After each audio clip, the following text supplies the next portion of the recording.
Hey, everybody. Thanks for joining us here at Writers Drinking Whiskey. Got my friend, the great writer and the impeccable best there is editor out there, Dario, with me. And we're going to get to chatting here. So Dario, great to talk to you. Would you like to introduce yourself to our audience? Thank you. I'm Dario Ciriello.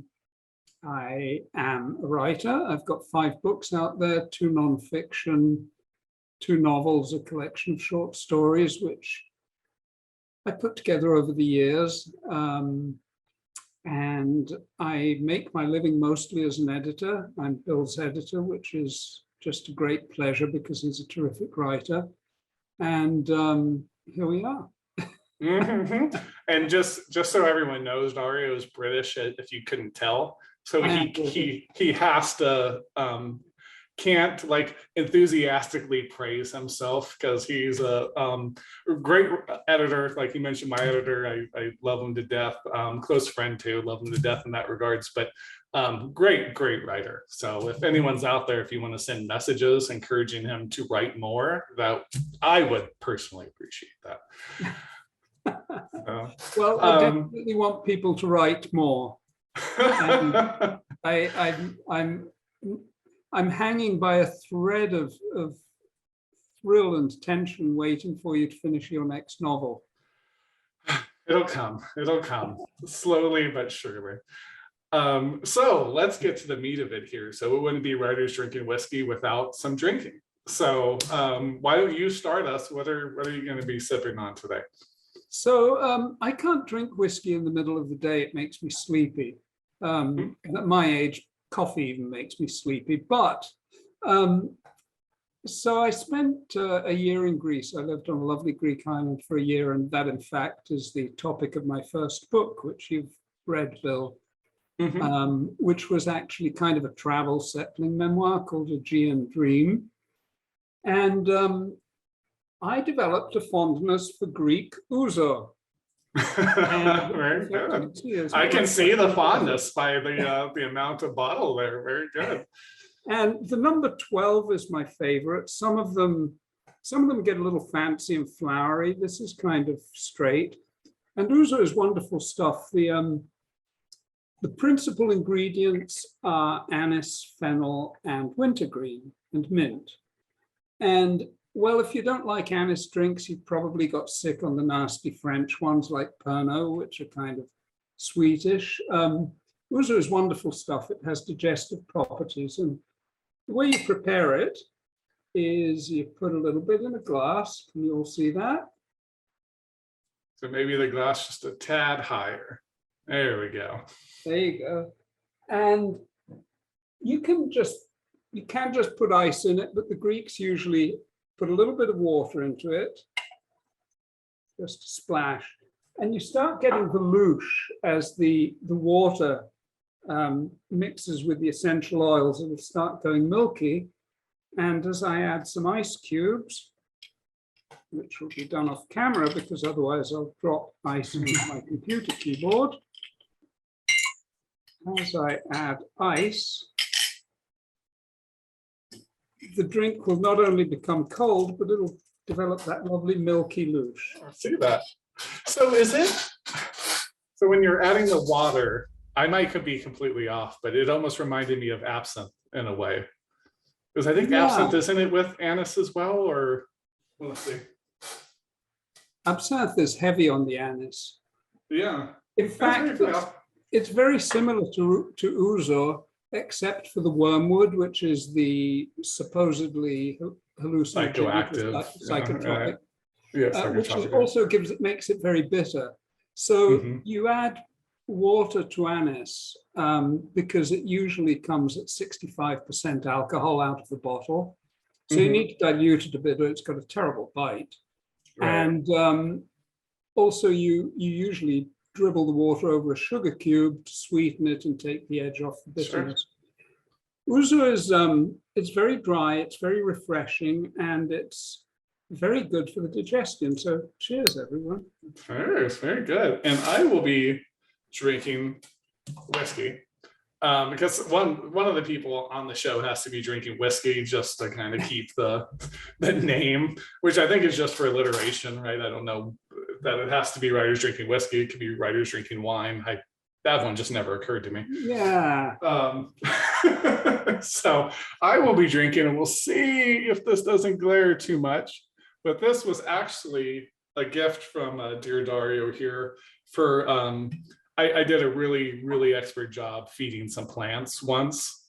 I think I drank quite a bit of your whiskey while I was there, just because there was a lot of plants on the balcony, and I just, it took a few drinks to get those fed. But Dario gifted this to me, so I figured today of all days would be a great time to have a sip. And let's see. It takes a special friend to come and water plants every day and drive miles to do it. Yeah. Well, I mean, when there's drinks there, I mean, it's not too bad. And I don't know. You can tell me if you can see, though. It doesn't really show up, I don't think. It's the Wallace Monument.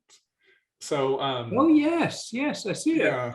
Yeah. So we got these in Scotland. It's in Stirling, and so little family histories. I'm the 7th William in the line.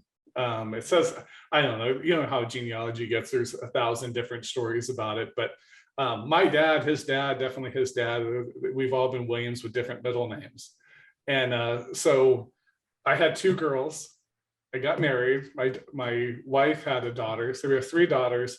And my dad is just desperate. We just have to get like the William. Like it can't end with me. Like he would be such a failure. The male line ends. Exactly. Oh my God, the pressure. I know. The patriarchy will fall. But so when Claire, my wife, and I get married, we're like, you know what? If we have 1 kid, I'm fine with that. I don't want 2 kids. I mean, unless it's twins or something. Not 2 kids, but we already have 3 kids. We're set. If we have no kids, that's fine. But if we want ours, that would be fine. So, and she gets pregnant, and we're gonna have my son, but we don't know. And my dad's just like, it's a boy. It's a boy. It has to be a boy. And luckily for him, it was. And so I'm ridiculous, right? And so we're talking middle names. So my wife's like, we can't. It has to be William. It'll kill your dad. Like there's no chance we're naming him anything else. I'm not going to be responsible for your dad's heart attack here. And so then we're debating middle names, and I'm like, why don't we name him William Danger? Right, so you can just tell everyone my middle name's Danger. Yeah. And like he'll be an accountant or something, right? Like it'll be the complete opposite. And she's like, you're ridiculous. You're ridiculous. We're not doing that. And I was like, well, what about William Wallace? She's like, oh, that sounds kind of nice. I think we could do that. And I just started kind of giggling, and she was like, oh no, that's the blue face guy, isn't it? You want to name him after that blue face guy. And I was like, it has a kind of broadsword quality to it. It does. It has a broadsword quality. So that's what it ended up being. So when we visited Scotland, we had, of course, go to the William Wallace Monument in Stirling, and we got these cups. I actually have a replica sword. The camera's not set up in a way to easily show it here, but if anyone ends up being interested, I will post pictures or something, though I'm rarely on social media because it's a bloody big sword. I've seen it. It is a bloody big sword, yeah. Heavy sword as well. But so that's what I'll be sipping on here. So cheers, Dario. I think you did it already, brother. But I was just showing the cup and I didn't take a drink, and that was horrible of me. I can't tell you how good this is. It's so refreshing. I'm gonna have to try some. I don't think well, we didn't go to Greece when we were over, but I don't think I've ever tried it. So now that you say that, I'm gonna be making a trip out to Michigan just to try it was number 12, right? I'm gonna have to try. It's number 12. We have this amazing store here, which is a delicatessen, but also has an amazing selection of wines and liquor, and it's called the Eastman Party Store. In Michigan, they seem to call most stores party stores, especially liquor. And the Eastman Party Store, to my amazement, has 5 different kinds of ouzo. Really? And I've tried them all now, and the 12 is still my favorite. Very good, very good. All right, so let's move on here. So we got our sip, we got our drinks here. and just so for people watching, we don't have, this is a conversation where me and Dario are going to chat, but I like to try to get into what's the deeper heart of these great writers we'll have on here, and great editors and great artists in general. So I want to dig into your head, Mr. Dario, a little bit. So what's a guilty pleasure? Oh, a guilty pleasure. Oh my gosh.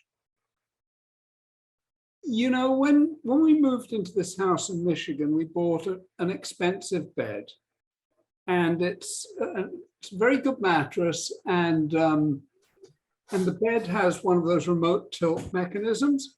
Oh, so okay. Tilt it up, and I always say I'm a very lazy person who's not very good because he's too driven to indulge his sloth. So I'm always pottering. I'm not good at relaxing, but I have to say, when I lie back in that bed and tilt it up to read to about 50 degrees, that's a guilty pleasure, right? You know, that's actually kind of painful because, geez, 8 years ago, we bought a sleep number bed. Right, because Claire likes it really hard, and then I like it kind of soft, right? So we're like, we're gonna get the sleep number bed. It's gonna be so great, you know. And the one we got was right at the tip of what our budget was. So it has the, you know, being able to recline and all of that, but we couldn't afford the frame right at the moment. So we're like, we'll get the bed, we'll get the cheap box spring. Not really a box spring, but the base for it. Right. We'll get that, and we'll be fine. We'll buy it. We're like 8 years later, we still don't have it. So it's all set up. Each side can kind of do its own like recline, but they do nothing. It's just like this hole that's in the middle of the bed. And finally we shifted that hole to the other side. So it's not even like ever been used. So it's painful hearing you enjoying it. So like just, I want to feel happy for you, but I feel envious. I sigh when I do that. I actually lie back and go, ah. I've never had such a comfortable bed. Now, all my other guilty pleasures are outlawed, of course, so that's the main one. Right. And at 70, let's face it, how many guilty pleasures have you got left? Actually, quite a few.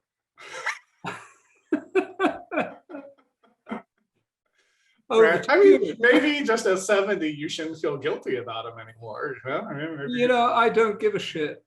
Exactly, as you should. Maybe at 40, you shouldn't give a shit about them anymore. I mean, like, why feel guilty? Enjoy the pleasure. That's why it's a pleasure. So it's pretty ingrained when you're you know, I was brought up in a Jewish Catholic family, and all my mother's side of the family is Jewish, so I'm Jewish. So guilt kind of comes with the territory, you know, both sides. Right. Yeah, that is interesting. And you know, when they've talked about how you can inherit trauma and things now too. So it's always interesting thinking back to it, because it's like my mom's a genealogist, right? And I like genealogy, but I think maybe because I'm a fiction writer, I always take it as they're mostly stories, right? This isn't oral traditions that used to be really good. That it was a mark of how good of a storyteller you were, that you told it exactly right, and you were telling it to people that knew that story exactly right. So as that passed down through the ages, you know, like the Torah and things, that passed down pretty much the way it was 1,000 years before, because this wasn't telephone. I think that's a bad example people will use. Oh, it's playing telephone. It's like, no, when these religious things that people passed down were really important to them. Everyone knew it. Genealogy strikes me as telephone. Like, kind of look up clues, you kind of put it, like, you're like, oh, even some of the DNA ones, I'm always a little dubious. It's like, yes, you had family that at one point, you know, crossed the Mediterranean, or, you know, they throw you off in Kenya or something, and you're just like, you know that from my DNA? Like, maybe. I mean, I'm not a scientist, right? I'm a writer, but it's always interesting to think about that biological impact of it, as well as like there was the cultural of just, right, the Catholic guilt we talked about. But the normal kind of societal parts, but then also just the inherited trauma that can come with it. And then you get guilt because you're like, oh, I shouldn't feel happy, but it's like, well, you're on Earth, let's all feel happy as much as we can, I guess. I think it's nature and nurture. I think you get it both ways. There's no doubt in my mind that certain things, maybe a lot of things, are passed on through genes. Sure. Which one do you think, if you had to make a decision, because on the show you have to make a decision, is it 50-50 nature nurture? Is it 60-40? Where do you lean on that? I really don't know. I think it depends very much on the individual and the, let's say, the intensity of the environment they're brought up in. Mm-hmm. Yeah, no, I think that's fair. Because I think you can have and maybe some individuals are born with such a strong nature that the environment they're brought up in, the context, the nurture, if you like, has less effect because they're so, so hot-wired already. Sure. I think it's all over the place. Right. Yeah. No, I think that's fair. I mean, it's all chaos theory, right? There's so much, so much variable. So it's like one little thing, and one little thing changes, and the dinosaurs are going crazy and terrorizing the park, and everyone's getting slaughtered. It's Jeff Goldblum taught us everything. Back in the 90s or whenever Right. Jurassic Park came out. So awesome. So this is a question I thought would be really fun to ask you. I know some of the answers, or maybe it'll even be a new one, but what is something that just gets your nerve? Like not like, Russia invading Ukraine, right? Like not a major thing, but minor, someone cuts you off in traffic. What's the things that just kind of triggers you?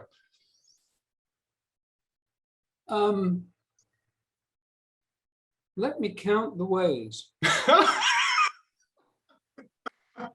why I wanted to ask you this question. I just wanted to see which one you might choose, or if there's more I don't know about. I think it boils down to stupidity. I think that's the kind of the underlying foundation. I don't like rules. I was brought up an only child. I've always been very curious. I always like to think things through from first principles rather than just accept the conventional wisdom and what's handed down. I don't do rules real well, whether it's to do with social behavior or to do with writing, which has a whole body of received wisdom, most of which is bullshit. Right. But I think, in terms of society, we have so many fucking rules and laws. We need, I'm no Christian, but you could pretty much boil it down to the 10 Commandments when you come to rules for life. That's all you need. Sure. You can almost boil it down to the golden rule, right? I mean, it's just, I told my son one time, because he was listening to, it's just stuff at school. I mean, it's normal, just being part of society, right? And he just, he was like, oh, that's black. He was like, is that racist? And he was just talking the color, right? It was just, it was like this book was black, and he was like, didn't know that he could say that because he was worried he was gonna, and he was being very sincere about it. It wasn't, he was probably at the time 8 or so, and he was just worried. He didn't want to say something to offend someone. And I was like, there's so much going on. All you can do is just treat everyone with respect. So if you do that at all times, you're almost always going to be okay. Right? You wouldn't go steal someone if you're just treating them with respect, right? You would respect their things and not go take from them.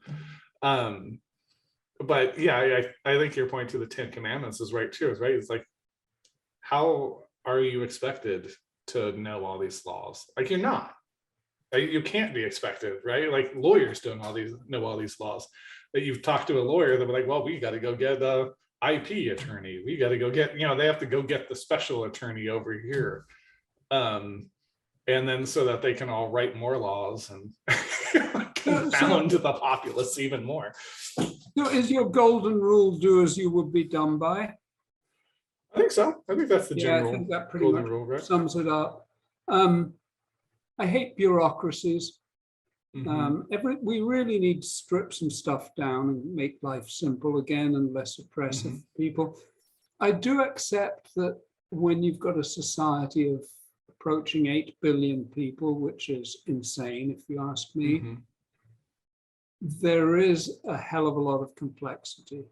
But we somehow need to strip that down. One of my first novel, my first book rather, the travel memoir, Aegean Dream, is about how in the process of wanting to live happily ever after in Greece and move there and do everything right, we ran up against an incredible amount of bureaucracy and corruption, which essentially screwed us. And I think that we run across this stuff every day. It dehumanizes us. And back in ancient Greece, Euripides, the great playwright, wrote the Bacchae. And the Bacchae is one of his best plays, his best, I think. And it's instructive. Euripides actually left Athens at a certain point and went back to the countryside because he couldn't stand the pressures of living in a city and the social pressures and rules and laws. And the Bacchae is essentially about how if you try to tame the wildness that's inherent in people and regiment and straitjacket them into ways of behavior that leave them little room for self-expression, people become wild and crazy. And I think that's true. And I think the pressures we live under today are actually unimaginable. We've kind of grown into them, but if we step back and look at the strictures and expectations we live under, it's insane. It is. Yeah, it's difficult. Is that one of the plays where Dionysus shows up? And that's the one. It is. Okay, I think I'd read that one back in my formative years. But you know what's really interesting about it is that even back, like to Roman times and in Greek times and things, people still had that ideal. Like in Roman times, it was like you would, like the generals, it'd be like you would go to war, you would defend your country, and then the ideal was to go back, and then you would live, a simple life. Right? You would want out of the city. And it's like we keep building these cities, and then instinctually wanting out of them. Like it's a very human thing, but it's a very very strange artifact of it. It's like we want to build these cities that we wanted, these mega metropolises throughout history, and then we don't like them and we want to like just go back to a simple life. And you see that even just in age, right? So a lot of times you're younger, you want to move to the big city. As you get older, I started to feel this more recently. So for the audience, I am just outside of Pasadena, so 25 miles from LA. And we're a suburb. This is Glendora. It's Mayberry, as close as anything in LA County gets to Mayberry. That's our little town here, our little suburb. And we love it, but we're still attached, right? Like LA just spans, right? It just sprawls. And it's, as I've gotten older, there was a point where it was exciting. It was really I was moving, I was shaking, I'm doing things. And now it's just like, I just want to go somewhere where it's simple. I don't have 96 things drawing my attention at all times. Like, this is why I've essentially gone off social media. It's like, I don't need another thing. Like, even if it's 5 minutes, I just don't need another 5 minutes. I need another 5 minutes of just consistent thought. Like, there's me time up here. Well, it's interesting that you mentioned this now in 2022, because of course the pandemic really shook things up. Suddenly a huge number of people were working from home. They were with their family. They were rediscovering some of their real priorities. And I recently heard that the movement actually has a name now. There's something called soft quitting. Oh, I've heard of that. I hear there's also now soft firing. Oh, I haven't heard of soft firing, but It's soft quitting is when essentially you still work, but you've rearranged your priorities so that when your boss says, you know, you've got to work 60 hours this week, you basically say, no, you know, I'm going to work 40 hours this week because my family comes first. Right. And I think those changes are going to be fairly long-term and subversive, disruptive, as I think is the word. Sure. Right. I agree with you. That to me is one of the pleasures of living in Greece or anywhere in the Mediterranean area. People put their families first. And I've always noticed it. I came to the States 30 odd years ago. And as soon as you get 2 or 3 Americans together, especially American men, the conversation will turn to your jobs. Because what do? You get 2 or 3 Italians together, and within a few minutes, it's, oh, I had this great meal the other night, and you're all talking about food. Right. So, you know, what's most important here? Where's the value? Right. Yeah. Well, that's essentially you bring up, you know, Aegean Dream here, and if anyone, it's a really great book. And I've told Dario this. My favorite book, he's going to give us a little bit of a reading from of his, the Sutherland Rules. I don't have a particular reason. I just love it. I just loved every minute of it. It's my favorite. Yeah. This is Aegean Dream, by the way. Yeah. There you go. Just read it. Just read it, and I'll try to splice in some pictures here too, if after we record. Beautiful, and what I really took reading it was beyond, you know, just kind of the struggles, you know, and just the human aspect of it, right, that you get in any memoir, was the sociological aspect of it, is that you really went and looked at just all the, like you mentioned earlier, the bureaucracy and just the weird difficulties that don't in any way need to exist, but do exist. And like you experienced them in Greece and trying to make that huge leap. And I think that's what's so interesting, is everyone will talk about that, you know. Little of us actually try it. And I think you and Linda are to be applauded. I think that was huge swing, and it was just, you know, amazing. You got an amazing piece of art out of it. But that struggle of it is just the kind of man versus society kind of struggle of it, was really interesting, heartbreaking, you know, at different times. When you're writing Aegean Dream, I think I'm butchering the name, Aegean, right? I think, no, it is Aegean. It is Aegean. Okay, I think I keep saying Aegean. I keep wanting to pronounce that A. But Aegean Dream, because it was you and Linda, right? And you're recounting a big portion of her life. Did she kind of read sample chapters? Was there any kind of give and take? Because I know, like when I wrote But the Ripping Apart, which is fiction, but the first scene was a fairly accurate recounting of a moment when Claire and I were dating, and we went to check on her old school teacher that she was worried something had happened to, because she hadn't heard from her. And at that point, she had some problems with alcohol and hoarding, which becomes a big kind of metaphor and motif in the novel.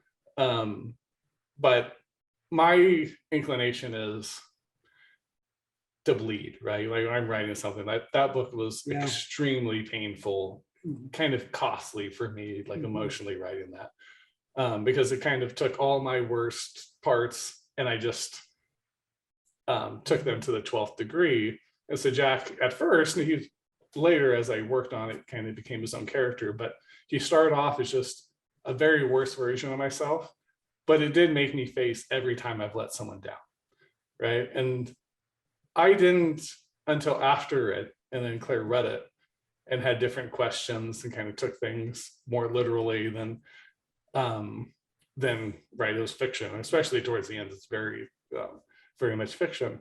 I didn't really take into account her feelings on it. I always kind of felt almost exploitive about it. It was that this was something that she had gone through too, and that in my seeking of art and just understanding the world and everything around me, I didn't, consider her. I think you probably did a much better job of that because you're a far better human than I am. But what was the? I'm putting you. You could argue that one off camera. We can, but what was that like for you? Like writing it? Well, did what? I'll stop talking. What? How did you manage that? So a very brief frame, a context for the readers.